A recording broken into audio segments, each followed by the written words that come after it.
우리가 이 바울 시리즈를 공부하면서 지금 바나바와의 관계를 공부하고 있어요. 오늘도 계속해서 이 바울과 이 바나바와의 관계를 좀 더 심도 있게 한번 다듬어 보려고 그래요. 우리가 항상 지금 이 이야기를 하면서 제가 지난 시간에도 말했지만 이 어떤 각도로 이분들을 우리가 지금 보고 있냐면 예정적, 주권적 시각에서 보고 있어요. 알메니안적 사고가 아니고 자유의지적인 인간의 책임적인 그러한 시각이 아니고 하나님이 이미 다 예정하셨고 주권적으로 주관하신다는 차원에서 지금 우리가 공부하고 있어요. 이런 측면에서 우리가 바나바를 지난 시간에 우리가 보았어요. 이 바나바가 예수님을 통해서 바울에 관한 그 모습을 이미 보았다 또는 들었다라고 우리가 전제를 하고요. 또 이 바나바에게 이 예루살렘에 있는 그 사도들이 앞으로 무슨 일을 할 것인가라는 것도 바나바가 이미 다 보았다, 알고 있었다라는 전제로 우리가 오늘 말씀을 계속하려고 그래요. 다른 말로 표현하면 이 바나바가 이분은 이 로마 제국 전체가 복음화가 되어야 된다는 그 큰 그림을 보았던 사람이 바나바가. 그런데 이분이 구체적으로 어떻게 보았냐면 이 유대인들, 복음이 유대인으로 시작했기 때문에 이 유대인들과 디아스포라를 통해서 이방으로 복음이 이제 흘러가면서 이 로마 제국에 있는 많은 족속들이 이제 복음화가 될 것이다라는 큰 그림을 본 거예요.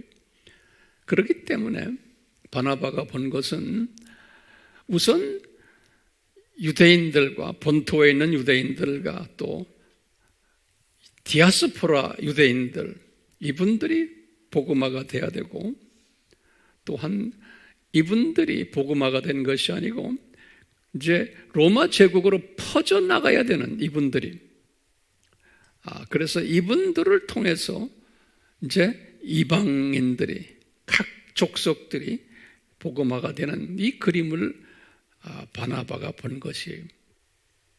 그렇기 때문에 바나바가 이제 볼 때는 예루살렘의 사도 그룹들, 이 사명이 있는 게, 이 사도 그룹들의 사명은 유대인들과 디아스포라들을 섬기는 이 일이에요. 그리고는 이 일 때문에 이 예루살렘 교회가 핍박을 받게끔 디자인하시고 예루살렘 교회를 흐트러 버리신 거예요.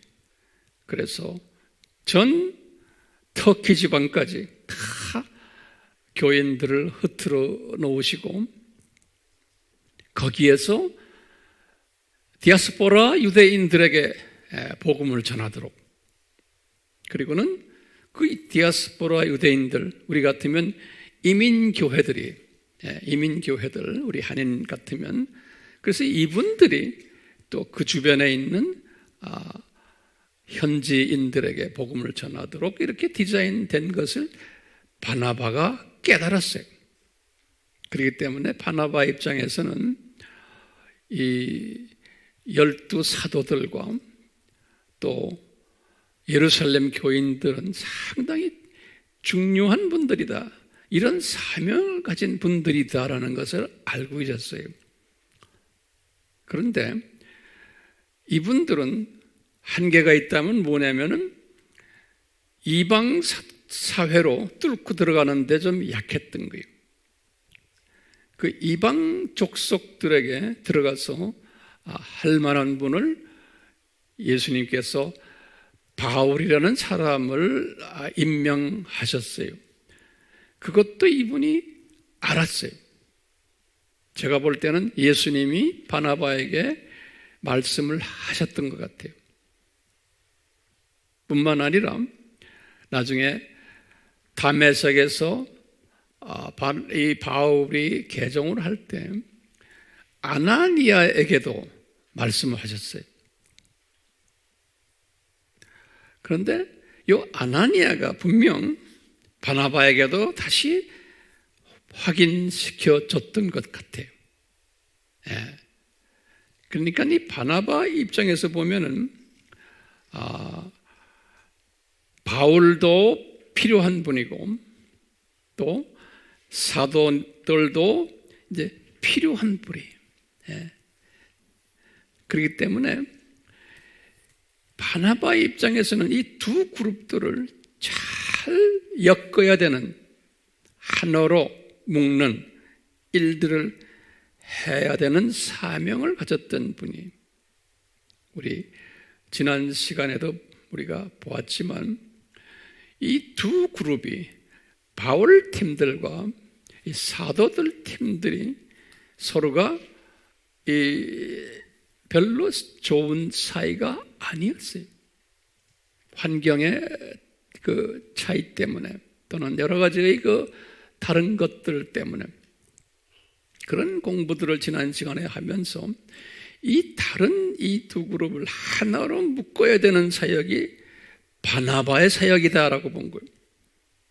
그래야지만 로마 제국이 제대로 복음화가 될 수 있는 거예요.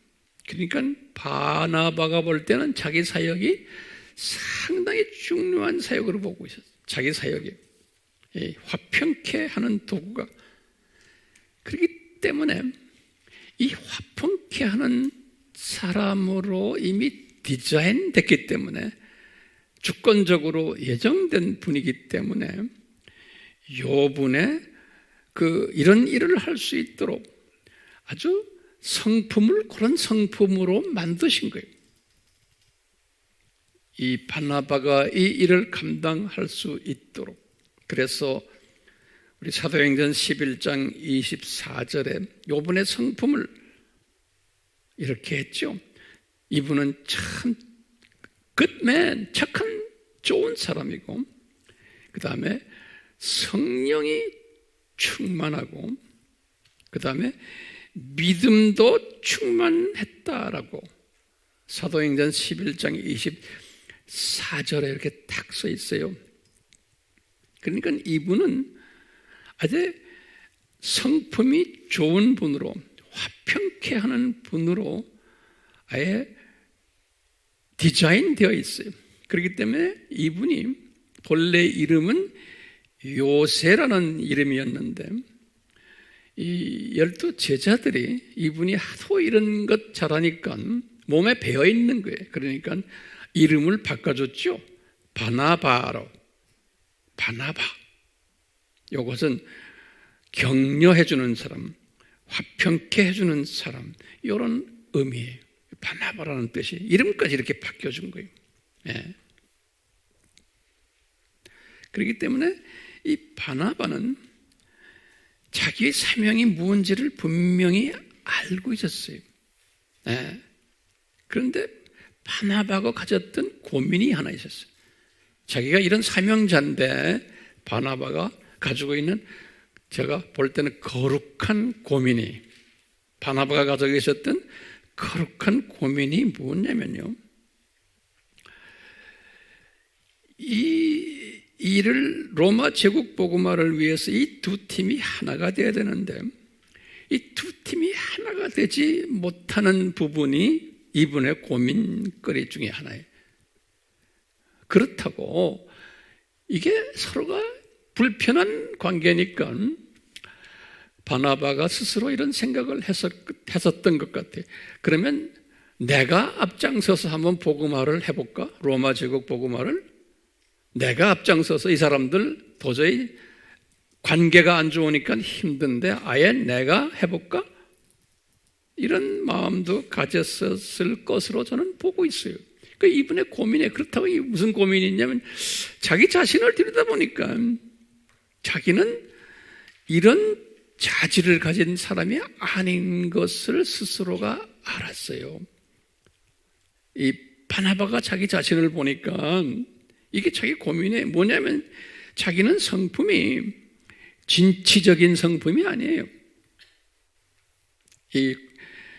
이 파이팅하는 로마 제국을 복음화를 하려면 좀 전투 정신이 있어야 되는데 타문화권에 들어가서 이런 사람도 아니에요. 성품상 항상 돌다리를 이렇게 짚어가면서 가는 성품이 자기 성품을 아는 거예요. 그러니까 자기는 개척 정신이 없는 사람인 것을 자기 스스로가 알았어요. 그리고는 앞장서 가지고 깃발 들고선 야, 나 따라와라 하는 그런 성품도 아니에요. 자기 자신을 알았어요.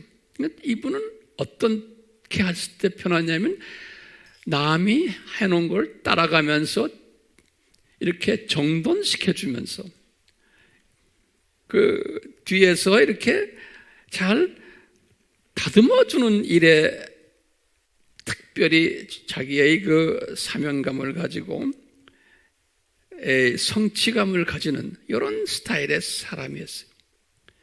그러니까 항상 자기는 뒤에서 서빙하는 스피릿을 가진 분이지 격려해주고 뒤에서 교통정리해주는 분이지 앞장서가지고 막 달려가는, 그래서 따라와라 하는 그런 사람은 자기가 아닌 것을 알았어요.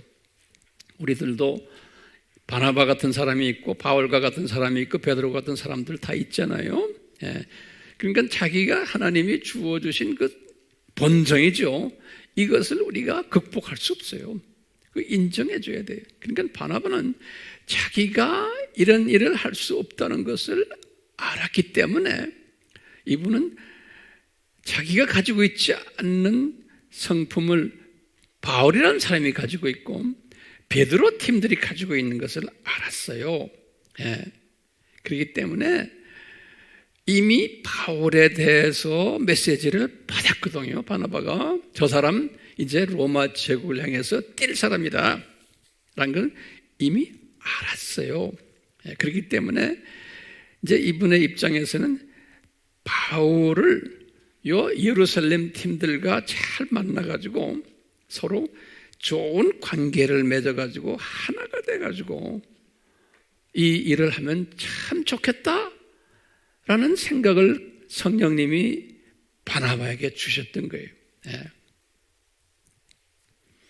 그래서 이제 이런 마음을 항상 가지고 있었던 바나바가 이제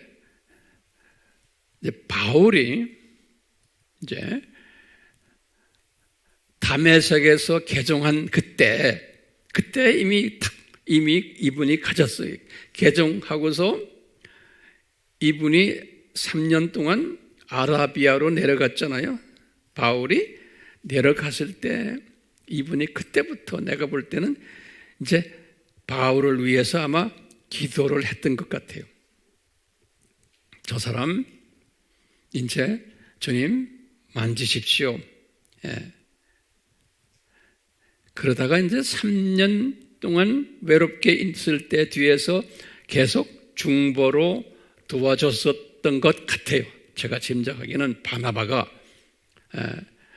왜 그분이 사명자라는 걸 알았기 때문에. 그렇지만 지금 주님이 이분을 아주 외로운 사람으로 지금 디자인해서 훈련시키는 것도 다 알았어요.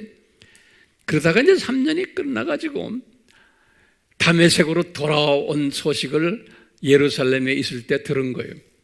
아, 저 양반이 지금 다메섹으로 다시 올라갔구나. 그럴 때 아나니아에게 아마 연락을 했던 것 같아요. 아나니아야, 저 사람 예루살렘으로 보내라. 내가 적어도 베드로와 야고보를 내가 소개시켜줘야겠다. 이분들 서로 화해를 시켜줘야겠다. 왜냐하면 이 불편한 관계거든요. 왜냐? 이 바나바가 볼 때도 그렇고 이 12 제자들이 볼 때 저 사울이라는 저 사람은 자기네 교회를 흐트러 놓은 분이에요. 예루살렘 교회를 엉망으로 만들어 놓은 장 본인이 누구예요? 이 바울이라는 사람이에요. 그렇기 때문에 아주 불편한 관계였어요. 그래서 이 불편한 관계를 잘 해소시켜 주시는 일을 바나바의 마음에 주셔가지고 바나바가 당신 지금 3년 동안 고생했는데 바울아 당신 다메섹에 있지 말고 이리 내려와라. 내가 관계 개선을 해줄게. 그래서 이 바울이 내려왔죠. 예루살렘에 그렇죠? 내려와가지고 이제 관계 개선을 완전히는 못했지만 일단락 오해는 조금 풀게끔 해드린 거예요. 그렇지만 제가 이렇게 볼 때 베드로도 찜찜했고 야고보도 찜찜했을 거예요. 이 형제 정말 옛날 생각하면 한바탕 내가 해줄 텐데 라는 생각하면서 서먹서먹하게 그 만남이 끝난 것 같아요. 예. 그렇기 때문에 바나바가 봐도 이 정도밖에 자기가 할 수 없었던 거예요. 이 관계를 그 이상 발전시킬 수 없었다고 저는 보고 있어요. 예. 왜냐하면 아직 하나님의 정해진 때가 아니었기 때문에 그래요. 네. 그래서 그렇게 해놓고는 헤어졌어요. 그래가지고는 이제 언제 다시 만나냐면 그게 지금 이분들이 만난 것이 주후 몇 년이에요? 나하고 한번 주후 계산해 봅시다. 38년이죠? 38년에 지금 어디에서 만났어요? 예루살렘에서 만난 거예요. 예. 그리고는 그 38년 그때부터 시작을 해서 이제 우리가 나중에 보겠지만 약 10년 가까이 바울은 바울대로 훈련받고 그 다음에 이 지금 베드로 팀들은 베드로 팀대로 훈련받았다가 10년 가까이 됐을 때 서로 다시 만나게 하셨어요. 네. 그러니까 10년이란 긴 세월 동안 예. 우리 알다시피 이게 훈련 기간이에요. 10년이라는 기간을. 그래서 우리가 보면요, 이 사도들은 그 10년 동안 지금 38년부터예요. 38년부터 49년까지 49년은 예루살렘 총회하는 때 예루살렘 총회 우리 기억나시죠? 그때까지 서로가 떨어져서 각자가 훈련을 받았어요. 우선 우리가 이 10년 동안 12 사도들, 베드로 팀들이 어떤 훈련을 받았을까요? 이 베드로 팀들은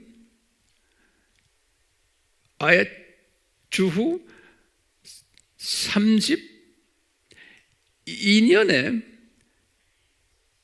뭐가 있었냐면 스데바니가 순교당했고 요 순서대로 잘 우리가 기억하세요. 33년에 예루살렘 교회가 흩어졌어요. 33년에 흩어져가지고 이제 그때부터 이분들의 제자들이 약 한 2만 명의 교인이었다고 우리가 보고 있는데 어디로 흩어졌어요? 유대 지방과 사마리아 지방과 시리아 지방과 오늘날 레바논 지방과 그리고는 터키의 길리기아, 브리기아, 갈라디아, 갑바도기아, 본도, 아시아, 터키 지역 전역으로 쫙 다 흩어져 버렸어요. 그러니까 이 흩어진 게 언제예요? 주 33년이에요. 바울이 개종한 게 35년입니다. 그러니까 바울 개종 전이 이미 다 흩어졌어요. 흩어졌을 때 이때부터 이 12 제자들은 이 흩어진 교인들을 따라다니면서 소위 방문 목회를 했어요. 그러니까 이분들이 가가지고 이분들이 자기네의 이민교회를, 디아스포라 교회를 개척을 해서 개척을 하다 보니까 우리 이 해외 우리 교포들도 마찬가지지만 교회 개척을 하면은 목회자도 필요하고 또 그 안에 이제 조직이 필요하고 이러다 보니까 서로가 지방색이 다르고 배경이 다른 사람끼리 이렇게 그냥 흩어져서 여기 외지에 왔으니까 교회 안에 여러 가지 문제들이 야기됐었어요. 그렇기 때문에 이 분열이 있었고 미움이 있고 교인들 간에 또 교인들이 세속화돼서 헌신자들이 많지 않았고 교인들 간 서로 고소하는 사건도 있었고 교인들 안에서 서로 성적으로 타락한 사람들도 있었고 우리 고린도 교회 보면 그런 게 보여요.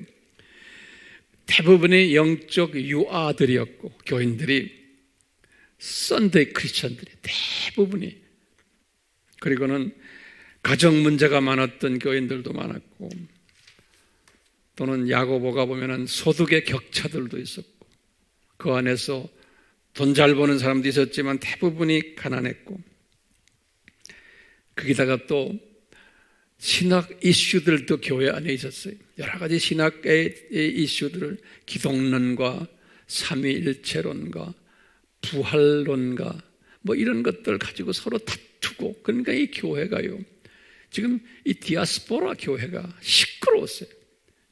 그러니까 베드로와 야고보와 요한과 안드레나 이런 사람들에게 좀 우리 교회에 방문 오셔서 이 문제들 좀 해결해 주십시오 하니까요 이 12 제자들이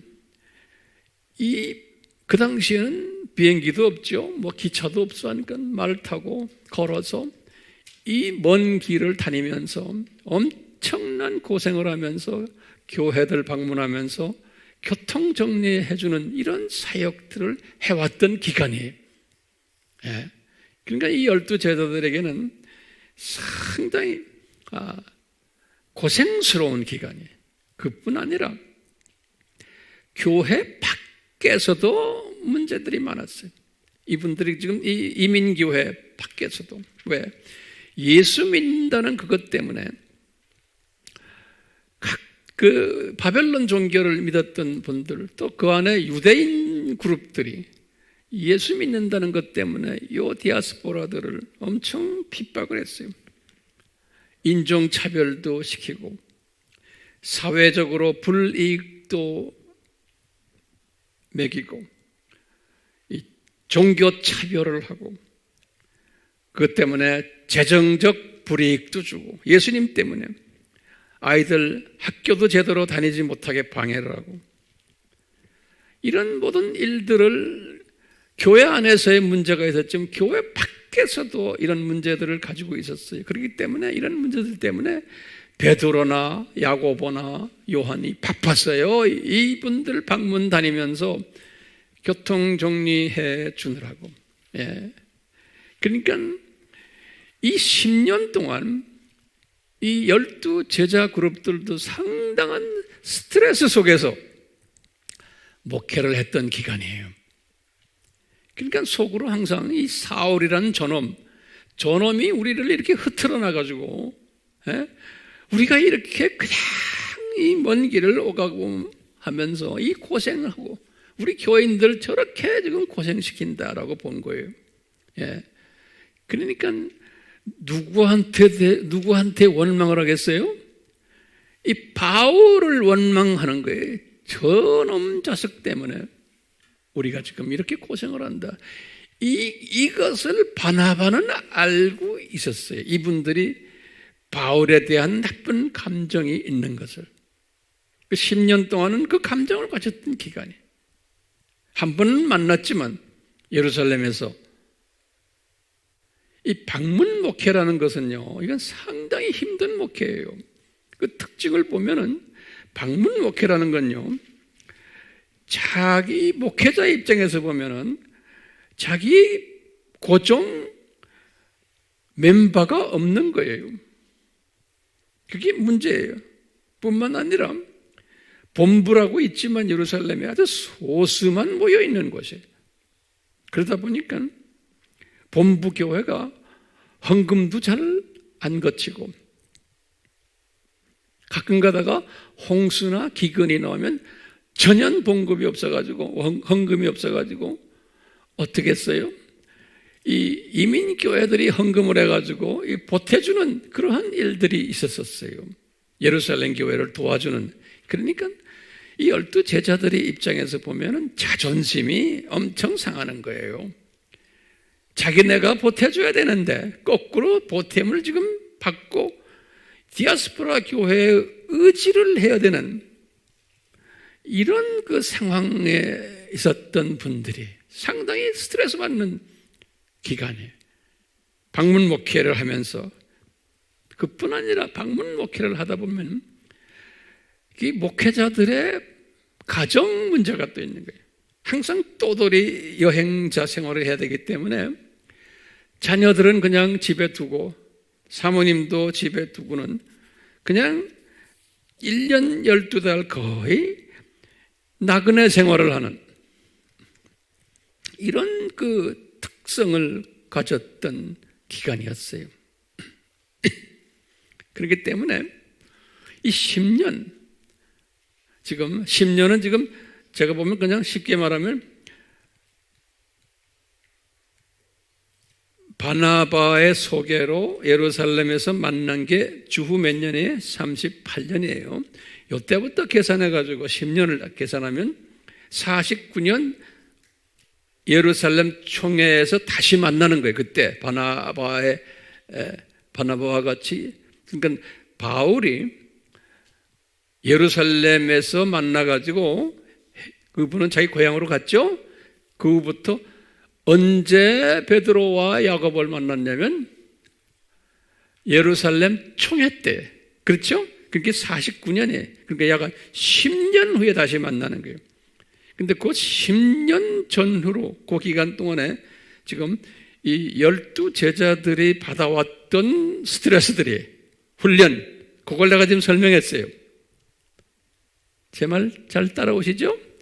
그럼 그 10년 동안 바울이 받았던 훈련이 뭔가 우리 간단하게 봐요. 우리가 지금 이런 공부를 하는 거는 이게 웬만한 사람은 우리 설교 못 알아들어요. 뭐 연도가 나오고 뭐가 나오고 이 역사적인 배경이 없으면 이건 못 알아들어요. 사역자들도 못 알아들어요. 예. 근데 우리 교인들은 알아듣죠? I hope 알아들으시길 바라요. 예. 목사님 너무 힘듭니다 그러지 마세요. 힘들지 않죠? 예. 제일 고령인 전도사님이 예 하면 젊은 사람 말할 것도 없네. 자, 다시 보세요. 이제 우리 바울을 잠깐 봐요. 바울은 지금 예루살렘에서 38년에 베드로와 야고보를 만나고는 어디로 갔어요? 자기 고향 다소로 갔어요. 거기에서 엄청 훈련을 받았죠. 다소에서. 그게 영적 어린아이 기라고 그랬죠.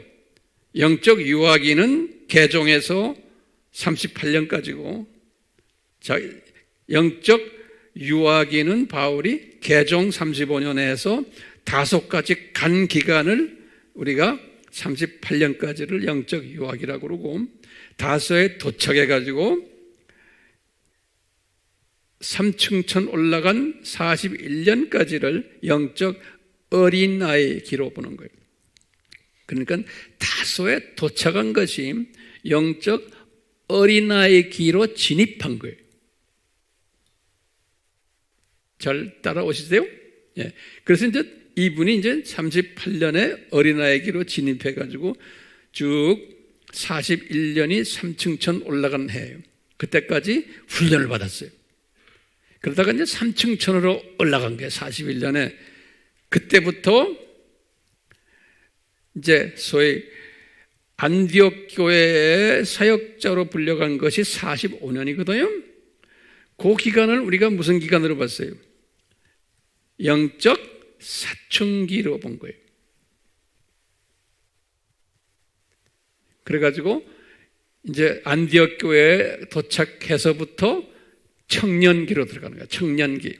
청년기는 이제 군대에 들어가는 그 나이에, 전투할 수 있는 나이에, 그때부터 이분이 풀타임 사역자가 돼가지고 그때부터 이제 영적 전투, 로마 제국 복음화 전투에 가입한 것이, 안디옥 교회에 도착한 것이. 자, 그렇게 볼 때 이분이 지금요, 바울이 지금 이 41년에 3층천 구경하고, 그리고는 영적 사춘기가 끝날 때 45년에 바나바가 찾아와 가지고 바울을 안디옥 교회로 초청했죠? 그렇죠? 예. 안디옥 교회에 초청받아서 안디옥 교회의 부사역자가 됐죠? 그리고는 1년 동안 부사역자 하시다가 46년에서 48년에 1차 선교 여행했죠? 영적 전투를 시작한 거예요, 이제는요, 군인으로서. 예, 그래서 이제 로마 제국 복음화에 아주 시작을 한 거예요. 그거 끝나고 46년에서 48년에 1차 선교 여행 끝나고는 그 다음에 어떻게 됐어요? 예루살렘 총회에 들어갔죠? 거기에 참석했죠? 그 예루살렘 총회에서 딱 10년 만에 49년이에요. 베드로와 야고보를 만난 거예요. 그러니까 베드로와 야고보도 10년 동안 훈련받았고, 그 다음에 바울도 10년 동안 훈련을 받은 후에 다시 만난 거예요. 어디에서 만났어요? 예루살렘 총회에서. 예. 딱 만난 거예요. 예. 예루살렘 총회에서 만난 다음에 이제 거기에서 예루살렘 총회에서 결정시켜 준 것이 뭐예요? 바울이 가르치는 바울 신학을 인정해 준 거예요. 공식적으로 바울 신학을 굉장한 그 중요한 모먼트에, 굉장히 중요한 중요한 기간이었어요. 그래서 바울이 그때부터 신이 났던 거예요. 이제는 이 예루살렘 총회에서 내가 가르치는 내 신학을 완전히 인정해 주니까 이제 선교지에 다니면서 자기가 가르칠 때도 아주 자유스러웠어요. 예. 그러니까 바울이 날개를 단 거죠. 날개를 달아준 거예요, 이분들이. 예? 어떻게 보면 인간적으로 보면 괘씸한 놈인데 그래도 주 안에서 날개 달아주자. 그래가지고 이제 날개를 달아줬는데 내가 볼 때는 바나바가 뒤에서 역할을 많이 한 것 같아. 예? 바나바가 베드로 선생, 야고보 선생 그러지 말고 날개 달아줍시다. 예? 바나바는 무슨 마음인지 알죠? 예? 날개 달아주고는 이제 당신들과 이 바울 팀과 하나가 돼서 이제 로마 제국을 복음화를 같이 하십시오. 이런 마음으로 해서 이제 날개를 달아줬는데, 그리고 날개를 달아주고는 이제 바울이 이제 바나바와 같이 다시 어디로 왔어요? 신라를 데리고 다시 안디옥 교회로 올라온 거예요. 자기 교회로, 모교회로. 그 안디옥 교회에 오셔가지고 이분이 갈라디아서를 썼어요. 이제 자기가 가지고 있는 새로운 인정받은 바울 신학을 토대해가지고 처음으로 편지를 썼어요. 그게 갈라디아서죠. 49년에. 예. 이 갈라디아서를 썼는데 오늘은 제가 간단하게 이 갈라디아서를 이렇게 보면은 바울이 아직도 성품이 변하지 않은 모습이 거기에서 보여요. 이 10년을 훈련을 받았는데도, 그리고 12 제자들이 그래도 고개를 숙이면서 안아줬는데도 이 바울 선생님이 아직도 옛 성품 그대로 있는 것을 갈라디아서에서 보여줘요. 제가 오늘 결론적인 말씀이면서 또 본론의 말씀이에요.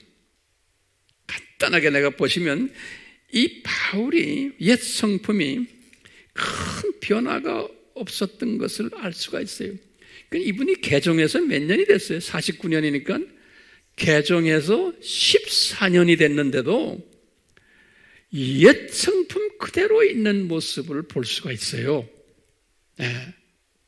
이 옛 성품이 뭐냐면요, 이분이 이 12 제자들, 특히 베드로나 야고보를 볼 때 그냥 이렇게 우습게 보는 거예요. 그러니까 자기의 그 엘리트 의식 때문에 아직도 그 엘리트 의식이 그분을 떠나질 않았어요. 그분이 누굽니까? 바울이에요. 그래서요, 이 사도들을 깔보는 게 있어요. 마음속 깊이 이 사도들을 무시하는 부분이 있었어요. 거기다 또 뭐가 있냐면요, 이 쓴뿌리가 있는 게 자기가 개종을 했을 때 한 번도 축하 메시지도 보내지 않은 것에 대한 그 마음의 섭섭함이 있었어요. 이분들이 개종을 했을 때 쌍수 들고 축하한다라는 이런 메시지를 하지도 않았던 것. 왜냐? 이 바울의 입장에서는 나 이제 유대 종교를 포기하고 유대 종교의 그 동역자들과 이제 원수가 됐으니 이제 내가 기독교계에 들어왔는데 너희들 왜 나를 쌍수로 환영하지 않느냐? 그것 때문에 나는 내 홀로였다. 그 아픔이 있는 거예요. 이분한테 섭섭함이 있고요. 그러니까 예루살렘 방문 때도 홀대받은 것에 대한 그 기억이 좀 있고, 바나바가 도와주지 않았더라면 이런 게 있고, 거기다가 이 사람이 이제 우리가 갈라디아서 잠깐 보겠지만 바나바를 보는 시각이 내가 놀라워요. 이 바울이 바나바를 보는 시각을 보면 바나바가 그렇게 수고를 했는데, 그렇게 자기를 아껴주고 이렇게 자기를 여기까지 인도했는데 바나바의 도움을 받은 것에 대한 전혀 감사 표시도 없고 바나바의 도움을 당연시하는 이런 부분이 거기에 보이면서 바나바를 알기를 또 우습게 하는 이런 모습이 보여요. 이 갈라디아서에 보면요, 이분이 자기 신학이 이제 정돈이 되고 이러니까 좀 교만기가 꽤 들어갔던 것이 또 보여요. 그게 바울의 모습이에요. 우리 갈라디아서에 2장에서 1절에서부터 10절에 그 모습이 먼저 보여요. 나중에 이제 셀 모임할 때 꼭 같이 보세요. 이 갈라디아 교회에다가 이제 편지를 쓰면서 누구한테 편지를 썼냐면 갈라디아 교인들에게 편지를 쓴 거예요. 자기가 개척한 교회예요. 1차 여행 때. 그러면서 갈라디아 교인들에게 뭐라고 말하냐면, 바울이 그래, 내가 예루살렘 총회에 갔었단다? 이런 말이에요. 그렇죠. 얼마 전에 갔으니까요. 갔었을 때 거기에 야고보와 게바는 베드로죠. 요한이란 분들도 계셨는데 너희들이 이 사람을 기둥같이 여기지? 그러는 거예요. 이 중요한 단어예요. 너희들이 이 사람들을 기둥같이 여기지? 갈라디아 교인들아. 그런데 빗대는 표현이에요. 나는 그 사람들을 기둥같이 여기지 않는단다, 이런 말로 써놨어요. 그러니까 뭐라고 그러냐면요, 이 사람들은 복음의 대상이 고작 유대인들과 디아스포라 정도란다 그러는 거예요. 이 사람들은. 그런데 나는 이러는 거예요. 나는 전 로마 제국을 상대로 하는 이방 선교사란다. 예수님이 그렇게 임명했단다 그러는 거예요. 그러니까 이 비교를 어떻게 하느냐? 갈라디아 교인들아, 나는 기둥같이 여기는 너희들이 이 어른들보다 나는 한 수 위란다, 이런 말이나 마찬가지예요. 다시 말하면 나는 더 큰 사역자란다 라는 그 교만한 마음이 거기에 숨겨져 있었어요. 그러니까 이분이 아직도 옛 모습 그대로인 것을 우리가 알 수가 있어요. 성품이 변하지 않았어요. 옛날 그 엘리트 의식, 그리고 상처받은 그것, 거기 떠나질 않는 거예요, 이 사람을. 그 갈라디아서의 1장 2장에서 1절에서 10절에 보면 그게 나와요. 제 말 이해가 되시죠?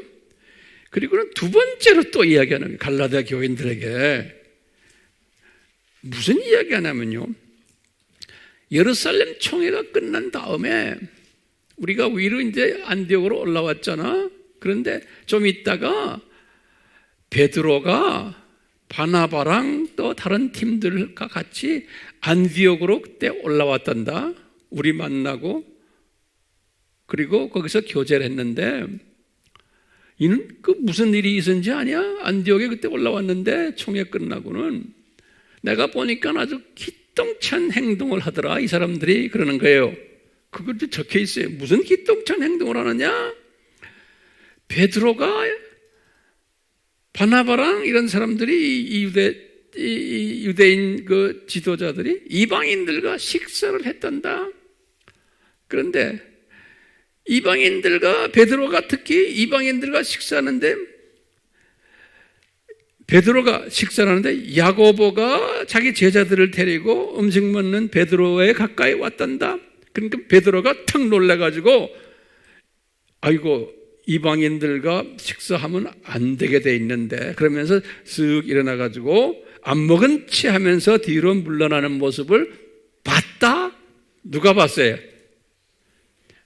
바울이 내가 봤다는 거예요. 예? 이 제자들이 지네들끼리 서로 눈치 보면서, 예? 그때 이 바울이 하는 말이 있어요. 갈라디아 교인들에게 내가 그때 베드로에게 내가 꾸중을 하고 책망하고 면박을 했단다 그러는 거예요. 아, 이 사람 말이죠. 그러니까 내가 베드로보다 훨씬 더 센 자다라는 것을 은근히 보여주는 이야기예요. 그러면서 뭐라고 그러냐면요, 갈라디아서 2장 14절에 그랬어요. 베드로한테 이런 말 했단다. 그래서 이제 그걸 인용했어요. 뭐랬냐면, 당신은, 베드로야, 당신은 유대인으로서 유대인처럼 살지 아니하고 이방인들의 방식으로 살면서 이방인들하고 같이 식사했다는 거예요. 어떻게 이방인들을 유대인처럼 살도록 강요하느냐? 이렇게 말했다는 거예요. 누가요? 바울이.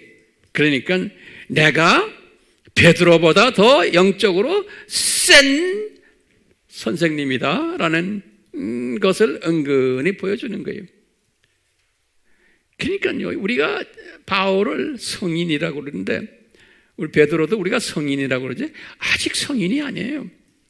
이걸 딱 보면 놀라운 게요, 이렇게 딱 베드로가 특히 이제 베드로가 꾸중을 받은 거예요. 예? 질타를 받았어요. 근데 성서에 보면 바울이 그 다음에 이 사도들이 베드로와 야고보와 이 바나바까지 같이 깨문쳐서 질타를 했어요. 거기 보면요, 성서에 보면 바나바도 간접적으로 꾸중을 받았어요. 거기 앉아서. 그러니까 이분이 우리 요새 말로 말하면 제정신이 아니었어. 예? 그 성품 그대로예요. 그냥 성품 그대로 나오는 거예요. 근데 놀라운 것은요, 제가 이 메시지를 항상 이렇게 묵상하면서 그래요. 누가 더 훌륭해요? 이 모습에서는 내가 볼 때는 이 사도들이 베드로와 야고보와 바나바가 우리 같으면, 나 같으면, 이 젓가락질하다가 딱 놓고, 야, 너 자식아! 하고 밥상 놓고 싸움을 했을지도 몰라. 그런데 이 팀들은 베드로나 야고보나 바나바는 무반응이었어. 반응이 있었다고 성서에 기록이 없어요. 대들지 않은 모습을 볼 수 있어요. 대들었으면 더 관계가 깨져버리죠. 영영 같이 일 못할 수도 있죠. 대들어가지고 이런 말도 할 수 있죠. 야, 이놈아, 너 버릇없는 놈아, 너 누구한테 이런 짓 하느냐? 네가 누구냐, 이놈아? 은혜도 모르고 우리가 너를 얼마나 도와줬냐, 이놈아? 신학도 인정해주고 바나바 이 형님이 얼마나 많이 했느냐? 근데 이런 말을 안 했다는 거예요. 이분들이 이런 말을 안 했으니까 누가 더 훌륭해요? 자, 제가 이제 결론적인 말씀이에요. 자, 목사님이 설교가 짧아졌어요. 자, 이 바나바의 심정이 어땠을까? 그 당시 그 상황 속에서 바나바가 그 상황을 딱 보면서 이랬을 거예요.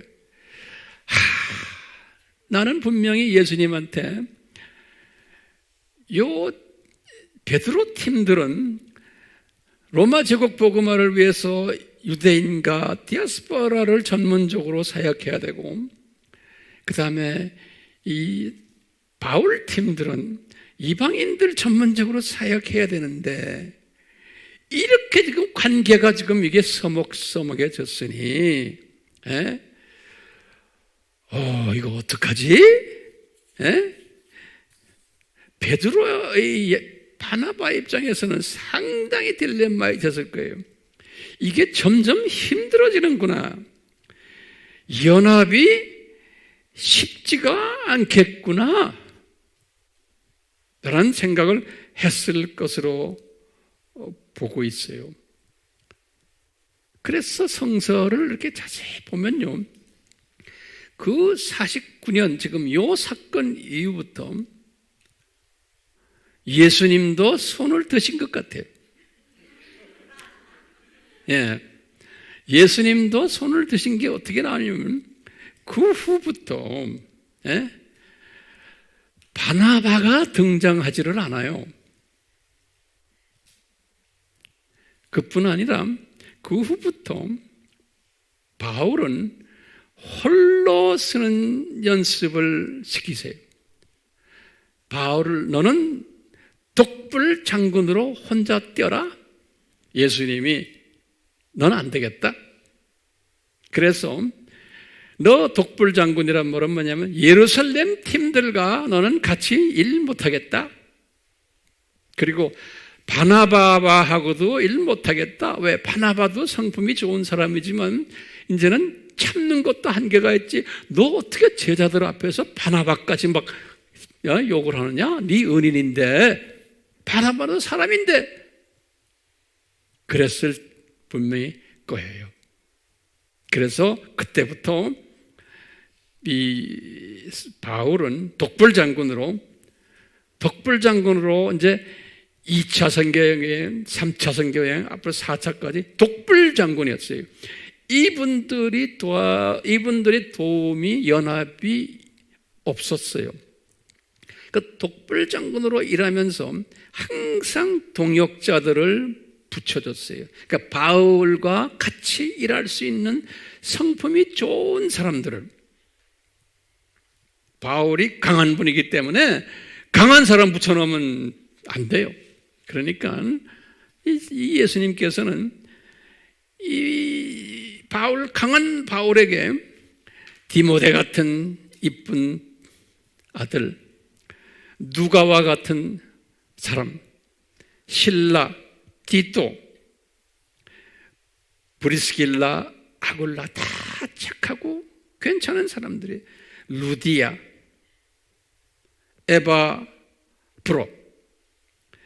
에바브로디토, 에바브로와 에바브로디토는 달라요. 두기고, 빌레몬, 오네시보로, 이런 모든 분들 다 착한 분들이 바울에 충성하는 이런 분들만 바울에게 붙여줘 가지고 로마 제국 복음화에 기억해 하셨어요. 그러니까 바나바가 직접 바울과 동력했다는 스토리가 그 후에는 성서에 기록이 되어 있지 않아요. 그러니까 바나바도 손을 든 것 같아. 그래서 주님께서는 이 바나바를 그러면 어떻게 했느냐? 바나바는 바나바대로 이제는 실망 가운데서 바울 저 사람은 안 되겠구나. 나는 이 예루살렘 팀들과 교제하면서 나는 내 일을 해야겠다. 그래서 이분은 자기 고향 구브로에 주로 가서 복음화를 많이 했던 거예요. 고향 구브로에. 나중에 이제 기록에 보면은 성서에는 안 나오지만 주후 61년에 이 바나바가 살라미, 우리 구브로의 그 첫 도시 도착한 도시 이름이 살라미거든요. 이 살라미에서 돌에 맞아서 순교했다는 기록이 있어요. 61년에. 그렇기 때문에 이런 모습들을 우리가 보면서 우리가 깨닫는 게 있어요.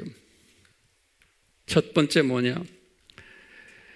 자, 연합사역이 쉽지 않구나라는 것을 우리에게 보여주세요. 이런 주님이 선택한 예정된 사람들이지만 인간의 그 본성 때문에 연합사역이 쉽지 않구나. 특히 바나바와 같은 이런 착한 사람이 중간에서 그렇게 노력을 해도 이게 연합사역이 잘 안 되는구나라는 걸 우리가 깨닫게 돼요. 그리고는 우리가 또 두 번째로 뭘 깨닫냐면, 아하, 사람은 이 그릇의 사이즈가 다르구나. 그릇의 모양도 다르구나. 사람은 은혜의 분량도 다르구나. 은사의 분량도 다르구나. 믿음의 분량도 다르구나.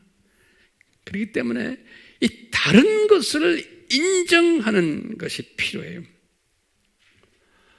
어떤 분은 성화 속도가 느리고, 어떤 사람은 성화를 요 단계까지 하고는 주님 나라에 가는 사람들도 있고, 어떤 사람은 빠른 속도로 성화하는 사람도 있고, 이게 다 다르구나라는 것을 우리가 깨닫게 돼요. 또 깨닫는 것은 사람은 쉽게 변하지 않는구나. 아무리 거룩한 분이라도. 그러니까 이걸 우리가 여러분들 꼭 기억하세요. 사람은 목회자가 되었다고 해서 변하는 게 아니에요. 거기다 적으세요. 목사라고 해서, 신학 박사라고 해서 저 사람이 하루아침 변하는 게 아니에요. 그대로 있다고요. 그대로. 제가 다 살아보니까 그래요. 네. 그러니까 기대하지 마세요. 목사들에게, 선교사들에게, 장로들에게, 권사들에게 기대하지 마세요. 타이틀만 달라진 거지 그 속을 들여다보면 똑같아요. 그러니까요, 이것을 인정할 때는 모든 사람을 내가 소화하고 안아줄 수 있어요. 어떤 분은 그래요. 아, 저 목사님 설교 잘한다. 저 사람은 인격이 괜찮겠지? 아니에요. 옛 모습 그대로예요. 들여다보면. 예. 전도 잘한다? 아니에요. 성경 잘 가르친다? 아니에요. 다 그놈이요. 이거 아셔야 돼요. 그러니까 여러분들이 사람을 그렇게 보셔야 돼. 오케이? 있는 그대로 안아주는 연습하셔야 돼. 있는 그대로.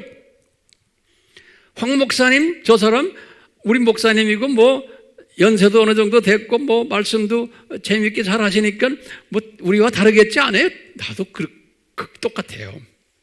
예. 뭐 다를 거 별로 없어요. 조금 나을지도 모르지만. 예? 어떤 사람은 기도 많이 한다, 뭐 저 사람이 뭐 어쩌고, 그건 믿지 마세요. 기도하는 사람이야? 웃기네. 예언하고 웃기네. 아니에요. 귀신 쫓아내는 능력이 있어? 웃기네. 그것 때문에 더 자랑하고 더 사람이 못되게 놀아요. 거기에 속힘당하면 안 돼. 여기에 대한 자세한 이야기는 제가 했죠. 이 보이는 은사를 가진 사람들은 조심하라는 거예요. 예. 왜? 지 속 사람은 그대로 있는데 사람들에게 막 인정받으니까 이게 변질돼 버려요. 사탄이 들어가서 그런 사람들을 데리고 놀아요. 천국 구경했다, 지역 구경했다 할 수가 있지만 그걸 자랑하고 혼자만 끼고 있어야지 주변 사람에게 그냥 조용히 이야기만 하는 거지.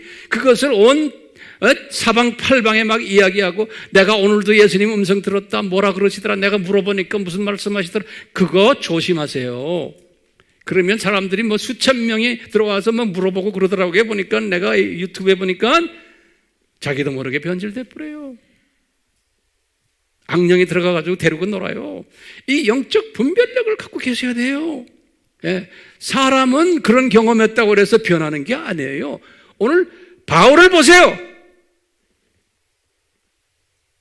바울이 언제 변했어요? 바울이 주후 55년이에요. 지금 내가 지금 49년 이야기합니다. 주후 55년에 고린도 전후서 썼죠. 그리고는 로마서를 언제 썼어요? 57년에 썼죠. 로마서를 쓰시면서 하신 말씀이 있어요. 우리가 공부했어요. 7장에 오호라는 공부한 사람이 내 속에 지혜의 법도 있고 성령의 법도 있다고 그랬죠. 그러니까 7장까지가 내가 볼 때는 고린도 전서 후서를 썼을 때 55년이, 그리고는 로마서를 쓴 것이 57년에, 로마서를 쓰는 57년부터가 이분이 영적 아들이 되는 때, 아들. 로마서 8장이. 로마서 8장에서 영적 아들 수준에 올라왔을 때 바울이 변하기 시작한 거예요. 그때. 그러니까 바울도 57년에 변하기 시작했으니까 개종해서 몇 년이에요? 22년 동안은 큰 변화가 없었어요. 조금씩 변했지만, 그렇기 때문에요, 항상 연륜을 봐야 돼요. 연륜.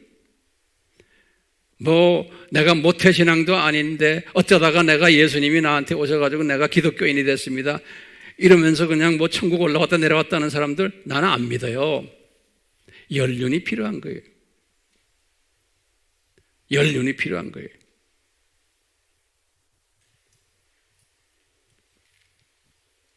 제가 그런 연륜을 가진 나이가 됐기 때문에 성령님이 나에게 깨닫게 하시는 거예요. 내가 만약에 나이 40대, 50대, 60대라고 그러면 이런 말하면 좀 건방지죠. 그런데 40대, 50대, 60대까지도 내가 봐도 건방져요. 나이 들어보니까. 건방지면 안 돼요. 아는 체하고 괜히 까불고 이러지 마시라고. 예? 내가 지금 다 알았다고 그러면서 큰 소리 치지 마세요. 한참 가야 돼요. 한참 가야 돼요. 네. 그렇기 때문에요, 우리가 이 깨달은 것을 바울을 통해서 깨닫는 게 뭐예요? 이런 것들이죠. 연합사역이 잘 안 되는구나. 이것이 각자의 사이즈가 다르구나. 분량이 다르구나. 예? 사람은 금방 변하지 않는다. 직분자가 되면 목사가 되고 선언교사가 되고 신학자가 되고 하면 더 힘들어져. 교만이 들어가지고. 예. 그렇기 때문에 이런 사람 장로라고 그래서 목사라고 그래서 선교사라고 그래서 전도사라고 그래서 그냥 변했다고 가정을 하면 안 된다는 거예요. 그렇기 때문에 예리한 눈으로 그 사람을 보면서 있는 그대로 안아주는 연습을 하시라는 거예요. 절대로 비평하거나 그러지 마시고, 또 은사 체험을 했다고 해서 그냥 그대로 믿지 마시고, 은사 체험했다는 것은 굉장히 위험한 거예요. 거기에 양신이 역사하기 때문에 그래요. 양신이, 악령과 성령이 동시에 역사하기 때문에 정말 조심하셔야 되는 거예요. 그 사람의 사람 됨됨이를 보셔야 되는 거예요. 오늘 주제가 뭐예요? 주제가 뭐예요? 14년이 됐는데도 바울이 왜 옛모습 그대로냐? 그러면 그럴 수밖에 없다라는 것을 성서에서 우리에게 가르쳐 주시는 것을 제가 한번 이렇게 리뷰를 여러분들과 같이 했어요. 이 성서적인 가르침을 항상 묵상하시면서 주변의 사람들을 볼 때나 내 마음에 드는 사람들, 안 드는 사람들 볼 때나 또는 어떤 한 분을 보면 아, 저분은 어느 수준이구나, 저분은 바나바 같은 사람이구나, 저분은 바울 같은 사람이구나, 저분은 베드로 스타일이구나, 이렇게 쭉 보시면서 사람을 내가 읽는 거예요. 읽고는 그걸 가지고 평가하는 게 아니에요. 있는 대로 그대로, 영어로 말하면 accept 해주는 거예요. accept란 말 알죠? 그냥 수용해 주는 거예요. 그리고는 있는 대로 존경해주고 사랑해주고 그런 지혜자가 되시기를 예수님의 이름으로 축원해요, 안 해요? 축원해야죠. 근데 이런 것을 못하는 사람들이 있어요. 그러면 탁탁탁 우리 눈에 보이는 거예요. 지 잘났다가 떠들고 어떤 남을 비평하고 좀 조금 알면 안다고 딱 이러고 이런 사람 보면은 제 입장에서는 어떻게 해야 돼? 까불지 마! 그러면 안 돼요. 그냥 씩 웃어주는 것밖에 없어요. 그 기다려주는 거예요. 지금 저분 저렇구나 하고. 예수님, 저희들 계속해서 은혜 베풀어 주셔서 이 바울의 그 훌륭한 바울의 삶을 통해서 우리 피조물들은 이런 문제가 있는 존재들이라는 것을 깨닫도록 성령님 우리에게 기름 부어 주시고 우리에게 안수해 주셔서 더욱 지혜자가 되어 이 모든 사물을 보고 또 지금 돌아가는 이 세계의 모든 이 상황들을 보는 그러한 지혜자들, 주변 환경을 보는 지혜자들 되도록 은혜 위에 은혜를 베풀어 주셔서 이 은혜를 주실 때는 우리는 이제는 남을 비평하거나 이러지 않고 항상 사물을 보고 다른 것을 봐도 나에게 좀 불이익한 그러한 걸 봐도 내 속에 뭐가 있냐면은 평강이 있게 되는 거예요. 평강. 그래서 오늘 제가 이 평강을 주제로 해서 우리가 지금 찬양을 하고 있는 거예요. 그러니까 주 안에서 이런 걸 깨달은 사람은 항상 평강을 누리게 돼 있어요. 왜? 예수님의 창조에서 이렇게 하시는구나. 그런 평강 우리 모두가 가지도록 성령님이여 인도해 주시옵소서. 예수님의 이름으로 기도드리옵나이다. 아멘.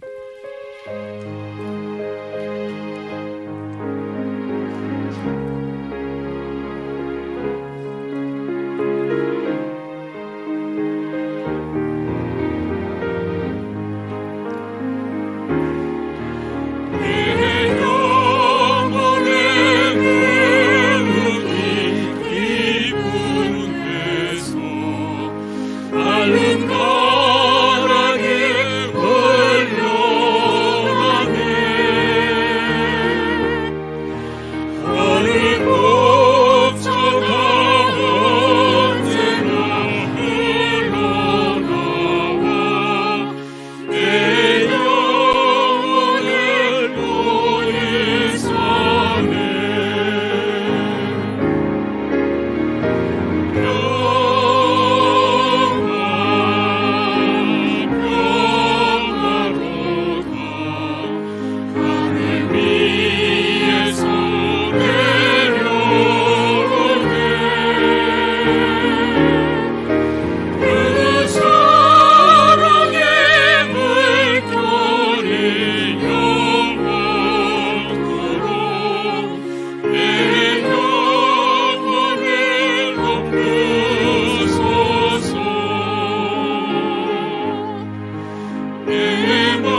하나님, 저희들이 이 평강을 찬송을 하며 고백을 하며 우리의 삶 속에 적용하고 우리 삶에 항상 이것이 밖으로 나타나는 그러한 사람들이 되기 위해서 오늘 바나바와 사울과 베드로 그룹들의 그 관계성을 성서 속에서 섭렵했습니다. 성령님이여, 성령님이여, 이 말씀이 저희들을 떠나지 않게 해주시고 이 말씀이 우리의 삶을 지배하도록, 우리의 인격을 지배하도록, 우리의 세계관을 지배하도록 은혜 베풀어 주시옵소서. 삼위 하나님의 이 복주심이 우리를 항상 떠나지 않고 지배해 주실 것을 믿으며 예수 그리스도의 이름으로 축원하옵나이다. 아멘.